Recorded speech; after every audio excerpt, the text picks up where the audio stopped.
आज हम अभिज्ञान शाकुंतलम प्रथम अंक आश्रम प्रवेश जिसका नाम है कि 16वें श्लोक पर चर्चा करेंगे। 16वां और प्रयास करेंगे कि 17वां भी हो जाए।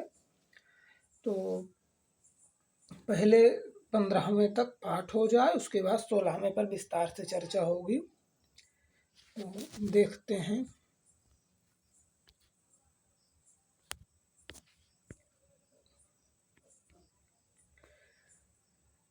या सृष्टिः सृष्टुराद्या वाहति विधिहुतं याः वीर्या च होत्री ये द्वे कालं विधत्तः श्रुतिविषयगुणा या स्थिता व्याप्य विश्वं यामाहुः सर्वबीजप्रकृतिरिति यया प्राणिनः प्राणवन्तः प्रत्यक्षाभिप्रपन्नस्तनुभिर्वतु वस्ताभियष्टाभिरीशः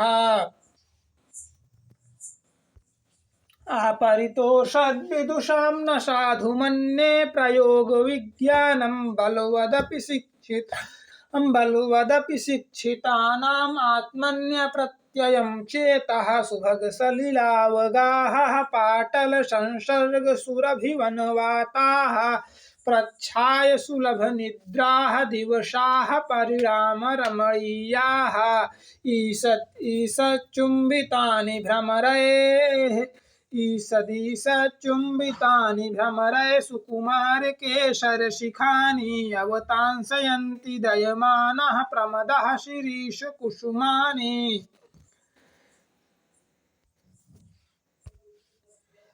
तवास्मि गीतरागेण हरिणा वृषभं हृताः एष राजेव दुष्यन्तः शराङ्गेणातिरंहसा कृष्णसारे ददच्चक्षुस्त्वय्या चाधिज्य कार्मुके मृगानुसारिणं साक्षात् पश्याम्योऽपि नाकिनं ग्रीवाङ्गाभिरामं मुहुरनुपतति शान्दने बद्धदृष्टिः पश्चार्धेन प्रविष्टः सर्पतन्भयात् भूयशः पूर्वकायम् दर्भैरर्धावलीढैः श्रमविवृतमुखभृंशिभिः कीर्णवर्त्मा पश्योदग्रप्लुत्वाद्वियति बहुतरं स्तोकमुर्व्या प्रयाति मुक्ते सुरश्मेषु निरायत पूर्वकाया निश्चम्पकचामरशिखा निभृतोर्ध्वकर्णात्मोद्धतैरपि रजुभिर्लङ्घनीया धावन्त्यमी मृगजवाक्षमेव रथ्या यदा लोके सूक्ष्मं व्रजति सहसा तद्विपुलतां यदार्धः विच्छिन्नं भवति कृतसन्धानमेव तत्प्रकृत्या यद्वकं तदपि समरेखं नयनयोः प्रकृत्या यद्वकं तदपि समरेखां नयनयोर्न मे दूरे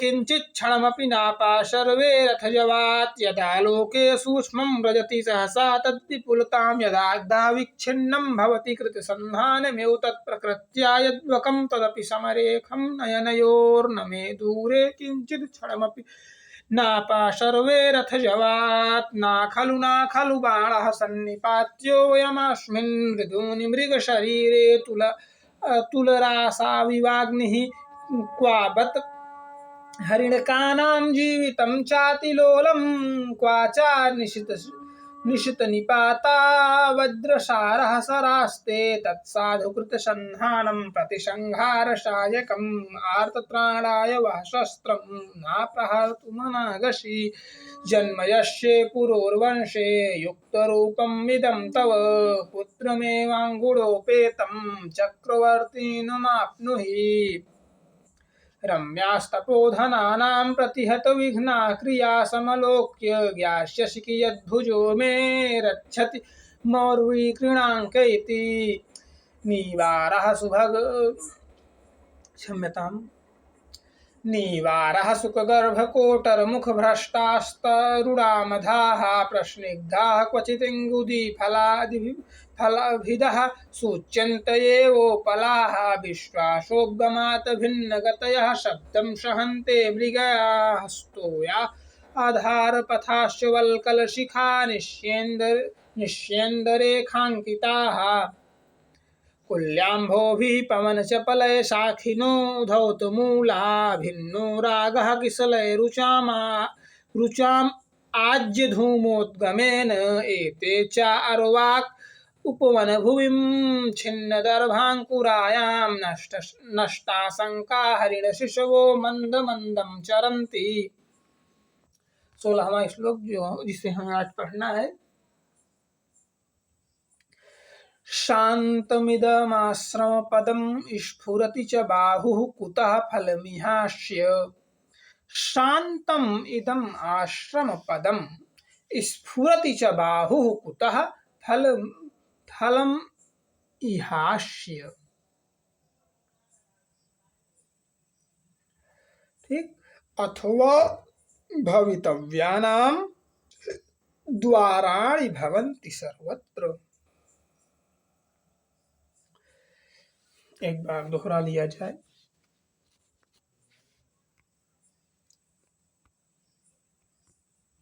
शान्तमिदमाश्रमपदं स्फुरति च बाहुः कुतः फलमिहास्य। शान्तम इदम आश्रमपदं स्फुरति च बाहुः कुतः फलमिहास्य।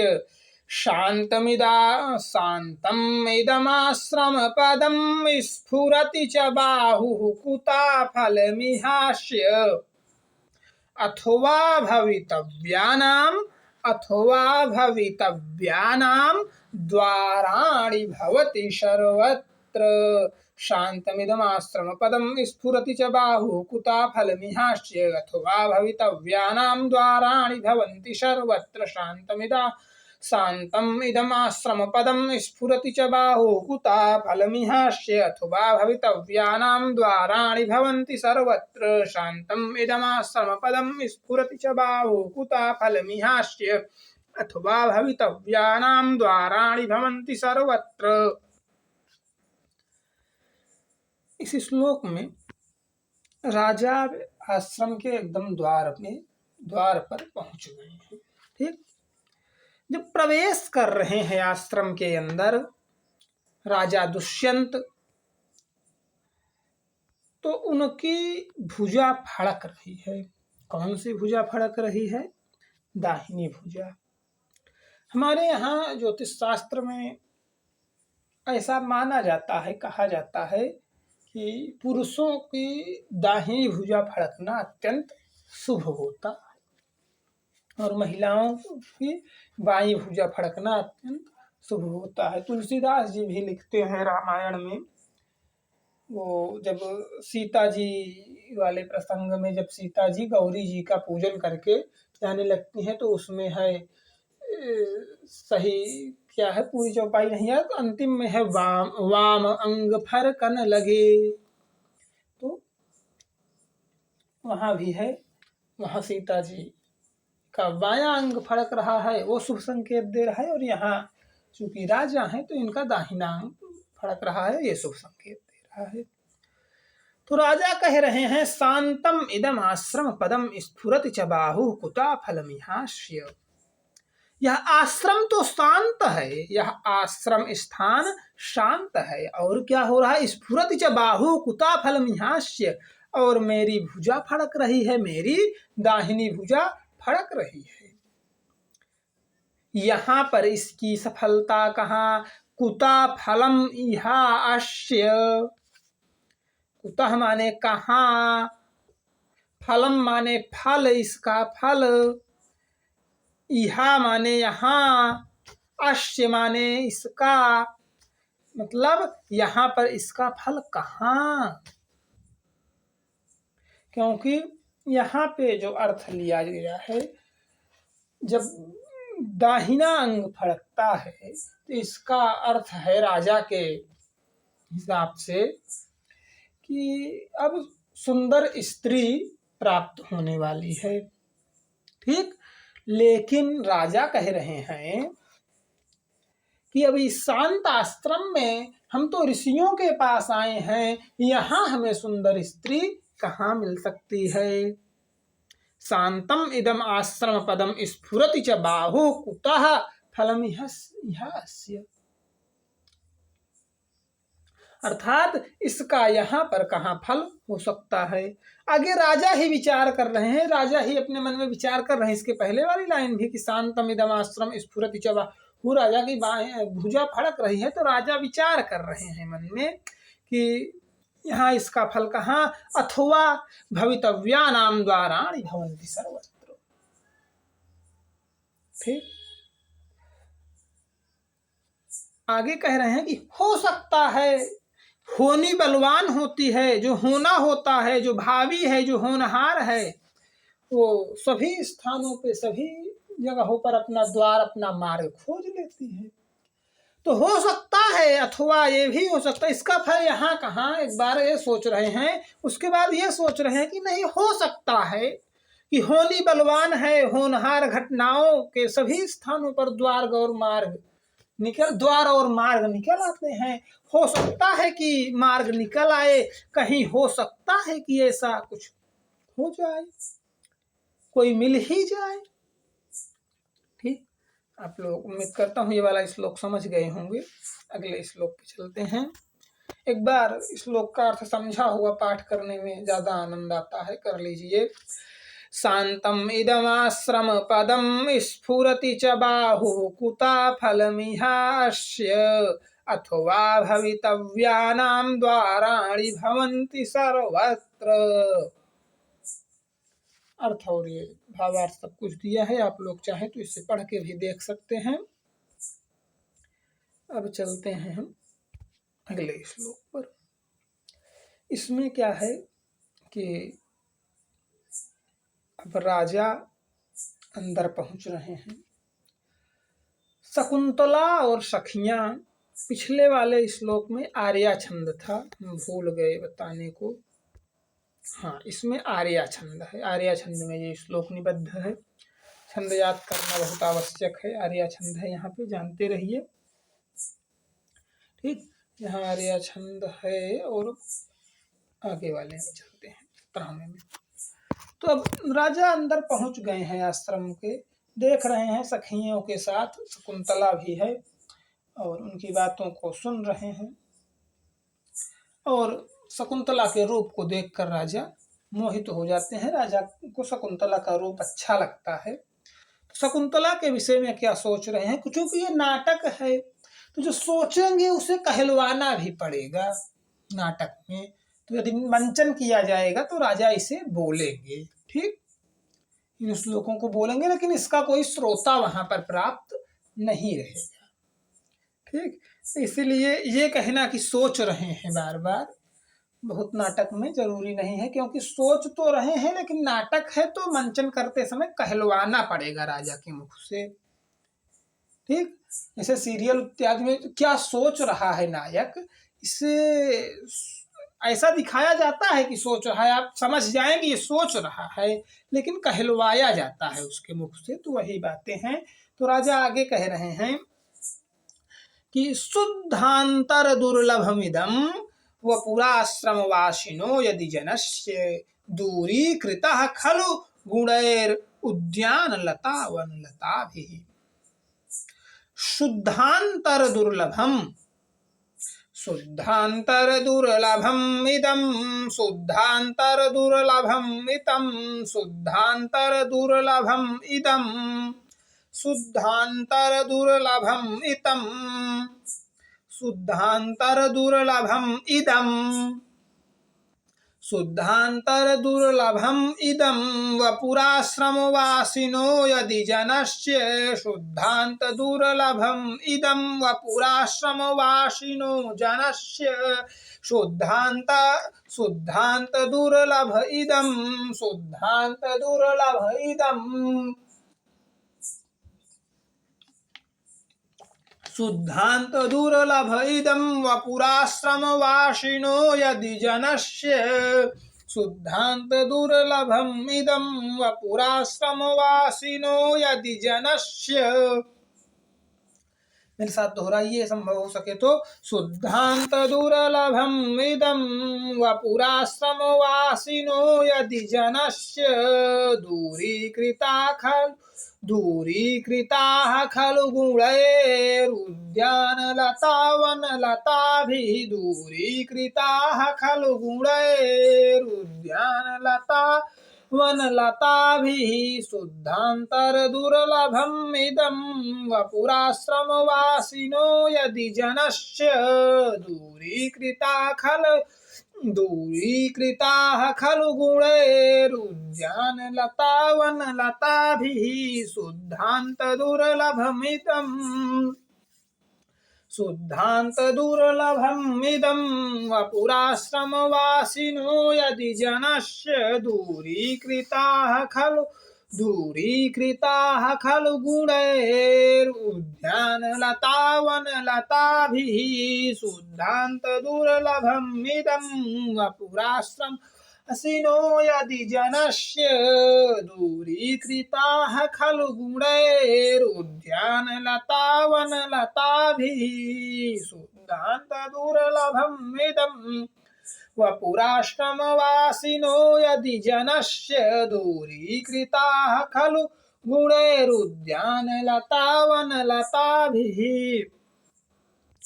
कह रहे हैं शुद्धांत दुर्लभम इदम, अंतःपुर में स्थित स्त्रियों के लिए भी दुर्लभ। वपुराश्रमवासिनो यदि जनस्य, अंतःपुर में जो स्त्रियां रहती हैं, पहले राजाओं के अंतःपुर में बहुत सारी स्त्रियां रहती थी राजाओं के लिए, और ऐसा प्रयास किया जाता था कि वे आचार विचार से अत्यंत पवित्र हों और अत्यंत सुंदरी हों। ठीक, तो इन सब बातों का विचार करके अंतःपुर में बहुत सारी स्त्रियां राजाओं के रहती थी, रानियां पटरानियां बहुत सी रहती थी। तो वही कह रहे हैं राजा कि अंतःपुर में शकुंतला को देख लिए हैं, तो वही कह रहे हैं कि शुद्धांतर दुर्लभ इदम, अंतःपुर में स्थित स्त्रियों के लिए दुर्लभ। वपुराश्रमवासिनो यदि जनस्य, वपुः माने शरीर, आश्रमवासिनो माने आश्रम में निवास करने वाले, अर्थात जो शरीर, जो लावण्य यहाँ पर आश्रमवासियों में जो ये स्त्रियां, जो ये कन्याएं यहाँ निवास करती हैं, इनमें जो सौंदर्य है, जो लावण्य है, जो इनका शरीर है, वो गुण तो स्त्रियों में, अंतःपुर की स्त्रियों में भी दुर्लभ है। वपुराश्रमवासिनो यदि जनस्य, जो शरीर, जो लावण्य आश्रम की स्त्रियों में है, वह तो हमारे अंतःपुर में भी दुर्लभ है, अंतःपुर की स्त्रियों के लिए ही दुर्लभ है। ठीक, दूरीकृताः खलु गुणैर उद्यान लतावन लताभिः, जैसे तिरस्कृत किया गया है। क्या तिरस्कृत किया गया है? दूरीकृताः माने तिरस्कृत किया गया है, खलु अवश्य ही, गुणैर उद्यान लता, उद्यान लता के गुण को वन लताओं के द्वारा। ठीक, राजा कह रहे हैं कि जैसे वन की लताएं हमारे उद्यान की लताओं को तिरस्कृत कर देती हैं, इसके पहले प्रकृति का वर्णन राजा ने किया है अपने सारथी से। ठीक, तो वही सोच रहे हैं, विचार कर रहे हैं कि जैसे यहाँ की लताएं, यहाँ के वृक्ष हमारे उद्यान के लताओं को, उद्यान के वृक्षों को तिरस्कृत कर देते रहे हैं, उसी प्रकार से यहाँ की नारियां, यहाँ की महिलाएं, यहाँ की कन्याएं हमारे अंतःपुर में स्थित स्त्रियों को भी तिरस्कृत कर रही हैं। ऐसा सौंदर्य जैसा यहाँ पर है, अर्थात जैसा शकुंतला का सौंदर्य है, ऐसा सौंदर्य तो हमारे अंतःपुर की स्त्रियों के लिए भी दुर्लभ है। आश्रम में निवास करने वाले व्यक्ति का है जैसा सौंदर्य, जैसा शरीर, जैसा आचार व्यवहार, ऐसा तो हमारे अंतःपुर की स्त्रियों में भी दुर्लभ है। उम्मीद करता हूँ आपको समझ में आया होगा। आप इसे एक बार पूरा पढ़ लीजिएगा। एक बार पाठ और हो जाए श्लोक का, उसके बाद शुद्धांत दुर्लभ इदं वपुराश्रमवासिनो यदि जनस्य दूरीकृताः खलु गुणैरुद्यानलतावनलताभिः शुद्धांत दुर्लभ इदं वपुराश्रमवासिनो यदि जनस्य दूरीकृताः खलु गुणैरुद्यानलतावनलताभिः। आज के लिए इतना ही, मिलेंगे अगले वीडियो में। जय माता दी, जय अष्टमूर्ति शिव, हर हर महादेव।